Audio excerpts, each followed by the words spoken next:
नमस्कार। आज की कहानी है 7 सुंदर परियां। परियों की कहानी काल्पनिक होती है।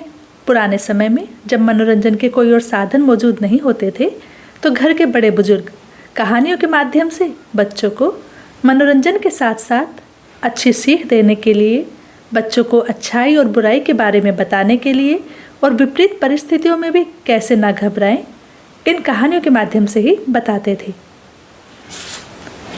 बहुत समय पहले की बात है।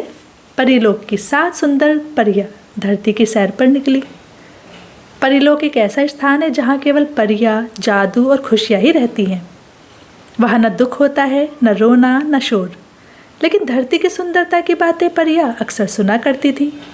तो इस बार उन्होंने सोचा, चलो धरती की सैर करें। वे 7 परियां धरती पर उतर आईं। जैसे ही उन्होंने धरती को देखा तो वो बहुत ज़्यादा खुश हो गई। चारों तरफ हरियाली थी, बड़े बड़े पेड़, रंग बिरंगे फूलों से सजे बाग, कलकल करते झरने, नीला आसमान, पहाड़ों की चोटियाँ और खुले खेतों में लहराते सोने जैसे गेहूँ। धरती सचमुच बहुत सुंदर थी। जहाँ भी उनकी नज़र पड़ी उन्हें कुछ नया, कुछ अनोखा देखने को मिला। पक्षी मधुर गीत गा रहे थे और आसमान में बादल धीरे धीरे उड़ रहे थे। परियों को जो सबसे ज़्यादा सुंदर लगा वो था एक बगीचा। वहाँ के फूल इतने रंगीन और खुशबूदार थे कि परियां उन्हें देखते ही रह गईं। उनके चारों ओर रंग बिरंगी तितलियाँ उड़ रही थीं। उन तितलियों को देखकर परियों का मन भी खेलने का हो आया। तो परियों ने एक जादू किया और खुद को तितलियों में बदल लिया। अब वे भी रंगीन पंखों वाली तितलियाँ बन चुकी थीं। कोई नीली, कोई लाल, कोई पीली, कोई हरी। वे फूलों पर बैठती, फिर उड़ जाती, कभी गुनगुनाती, कभी झूले जैसी पत्तियों पर झूल जाती। हर दिन वे अब उस बगीचे में आकर तितलियाँ बन जाती और खेलती रहती। अब ये उनका रोज का काम बन गया था। धरती पर आना, तितली बनना, खेलना और गुनगुनाना। एक दिन की बात है, बगीचे में एक छोटा सा बच्चा आया जिसका नाम था श्याम। वह बहुत प्यारा और जिज्ञासु बच्चा था।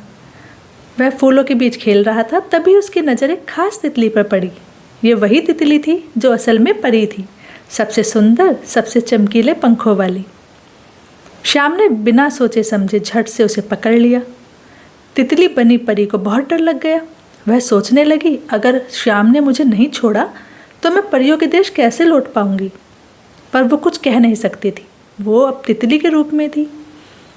लेकिन श्याम को ऐसा लगा जैसे तितली कुछ कह रही है, जैसे उसकी आंखों में एक खास बात है।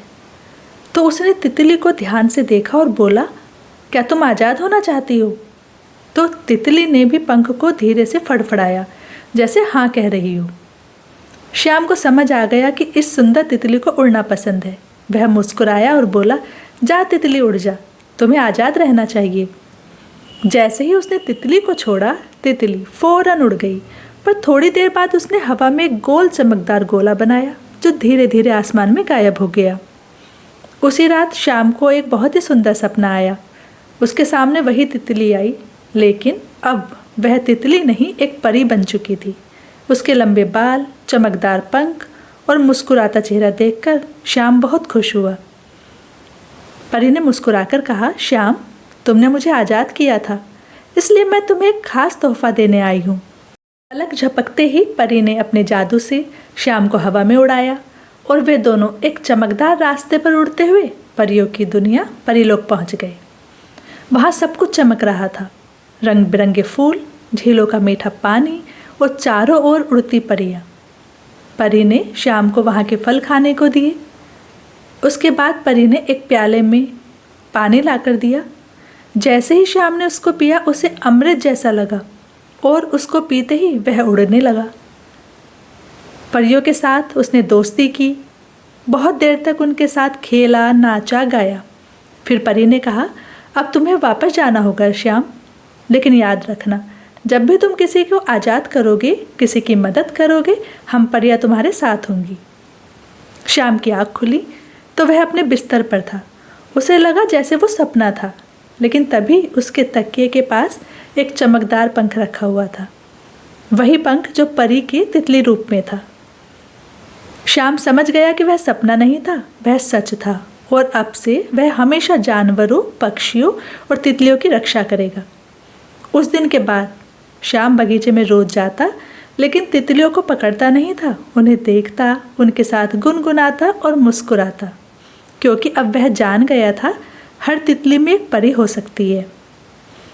जैसे कि हर कहानी से एक सीख मिलती है, इस कहानी से हमें सीख मिलती है कि दूसरों को आज़ादी देना सबसे बड़ा उपहार होता है। दया और करुणा से हमें असली जादू का अनुभव होता है।